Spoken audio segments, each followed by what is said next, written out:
Do'stlar, nima uchun aynan Chevrolet 36 turibdi deb o'ylaysiz? Aynan nima uchun orqa tarafida?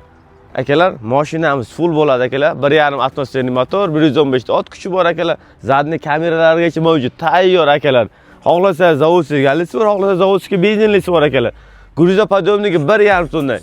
260 ga 172 akalar. Nima desalaringiz ham hamma ish qilib beradi akalar. Ikkita lavon ish qilib beradi akalar.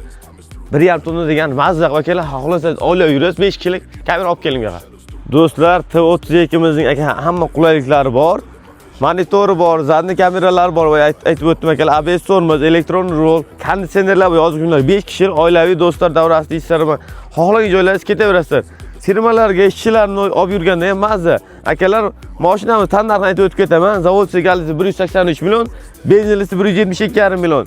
Boshlang'ich 25% bilan 1 yildan 5 yilga avtokredit chiqarib beramiz akalar. Kunlik to'lovlar 100 ming so'mdan atrofi chiqar ekan. U degani avtochkaga bu tochkaga bitta yuk olib boradigan bo'lsangiz, kamida 300 ming so'm o'g'irasiz. Bemalol akalar oila boqsangiz bo'ladi. Ajoyib tanlov, Chevrolet 32.